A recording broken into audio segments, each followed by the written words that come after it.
Hello friends, welcome back to my channel and thanks for all the support. I really appreciate. Without you guys, I couldn't do this. To all my new subscribers, welcome. This is SEETA Kibira Tales, where I tell real life stories of things that actually happened to me and those my friends have allowed me to tell on their behalf. So many of you have asked me to show my face instead of using the footage I use, but I hope you understand that the stories I share with you are very sensitive and that they're about my family. So I had a talk with my family before starting the channel and they allowed me to tell the stories. However, they requested me not to show my face to protect their privacy, and I'll do just that. I hope you understand and thanks for understanding. Well, a recap from last week's episode. My mother found out what we were going through at my dad's and she decided to confront him about it. He was not happy with us telling our mother about the situation at home, and instead of correcting the living conditions, he instead became furious and punished us for snitching on him. And that was the beginning of a very dark life in my father's house at the hands of both my fathers and my stepmothers. For this episode, I'll continue telling you some of the horrible things we faced at my father's. So like I said in the previous episode, Dad had finally allowed me to go to school, and until the school called my mother in, school was not easy for both my sister and I.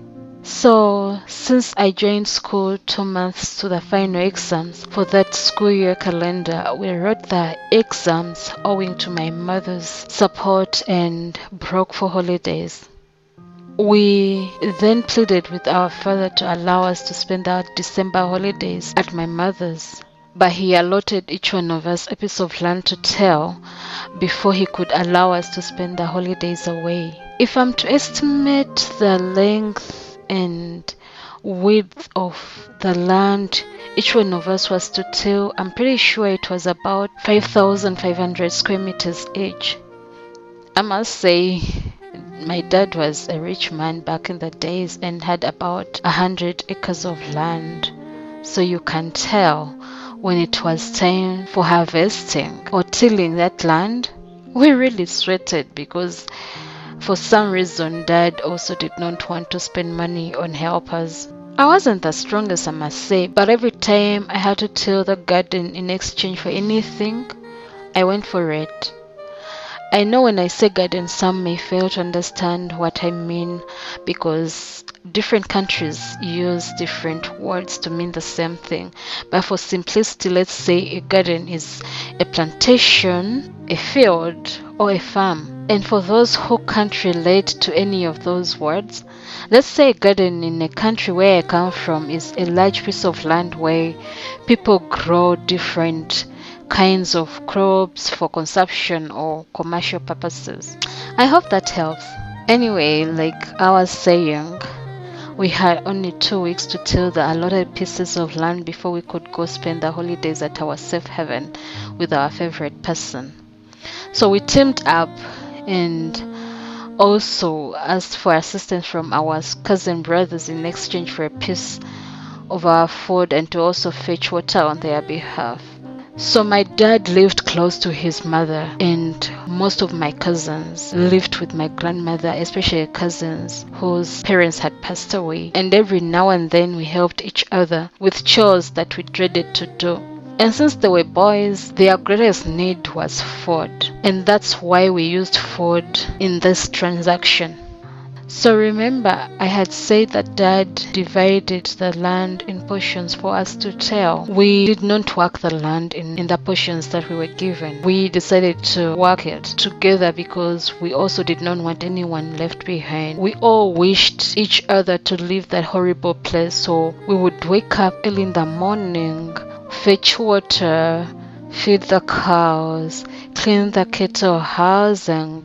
We would also pick eggs from the chicken coops, feed the chicks, milk the cows, clean the house, wash the dishes, And after that, we would then go to the garden to till our allotted portions. Most of the times we found our cousin had already started tilling the land, so we would join in and spend the whole day in the garden. I promise you that with the help of our cousin brothers, we managed to till that land in less than 2 weeks. I cannot begin to tell you how ecstatic we felt the day we finished tilling that land. So Dad had no choice but to keep his promise. My half sister was supposed to stay back at my dad's with the rest of my half siblings, but she begged our father to allow her come with us. My mother had no problem with my half sister spending the holidays at her place, so we left with her. When we got at our mother's, we found that Mom had prepared all the kinds of nice food we had missed while at my dad's.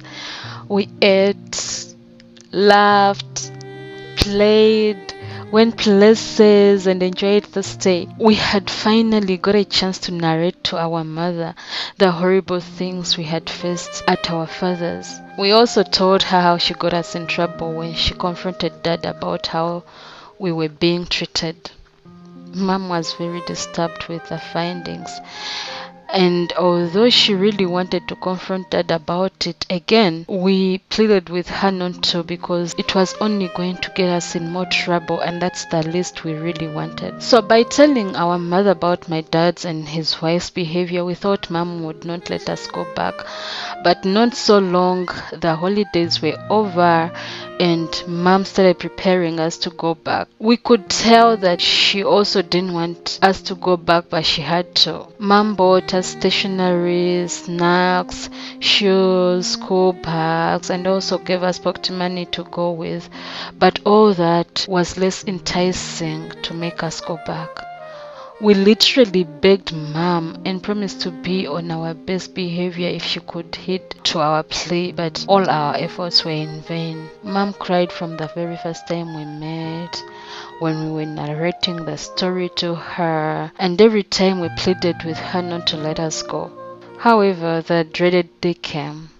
I had never been so slow in my life like that day. We tried being slow, we sulked, cried, pleaded, begged, but Mom did not heed. I was terrified on the whole journey back. I was crying hysterically by just remembering how hard life had been the past year at our father's, and crying at the possible horrible life we were about to face. I felt betrayed by my mother. I really had hoped that she could do something to save us from that dreadful house. I just couldn't understand why she would still let us go. However, I later asked her about it, and she told me that Dad had promised to accept my paternity only if we were living with him. So, although she really didn't want us to live with him, she also really wanted me to have a father, and that was the only way. So as soon as we dropped off the borders at our father's, we were met with our very angry, evil stepmother. By the way, a border is a motorcycle used for public transport in our country, just like a taxi. In Nigeria, I believe they are called Okada. So like I was telling you, our stepmother knew we were on our way back, and she had already prepared chores for us even before we got there. As normal, we were inclined to narrate to our siblings who stayed back how the holidays had gone on our side. So we told them how much liberty we had to sleep, eat, and do whatever we liked, but that annoyed our stepmother the more. It was as if we had committed a crime to spend the holidays at our mother's. So she used it as an excuse to deny us food. Can you imagine? She also doubled our daily chores. I remember this particular day she punished my half-sister, the one we went with for holidays. So what had happened that day, my half-sister had delayed to bathe our younger siblings because she was busy finishing all the chores she had for the day. So when my stepmother came back home in the evening, the kids had not bathed yet. She then whipped her, but she was whipping her asking, "Did you not get enough holiday to be fast at your chores? Did you not eat enough food to have strength to finish your chores on time?" She then started yelling and calling her names and even spat on her. Oh yes, you heard me well. Our stepmother spat on my half sister just because she had spent the holidays away. In fact, from the time we came back from the holidays, our stepmother had stepped up her evil game. So before the holidays, we worked but also ate. However, this time she had changed how we worked. We worked more than we ate. There are certain foods she also would never allow us to eat. For example, chicken, eggs, milk, bread, and all the nice food. She would claim that it was hers and her kids because we had eaten enough nice meals at my mom's. That's what she would say all the time.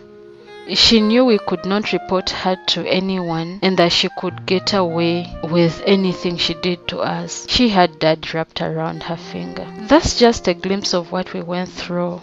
And sometimes I don't even know where to begin, even though I really want to tell the stories. But I don't want to make this video very long. So please come back for more in the next episode. Love you. Mwah.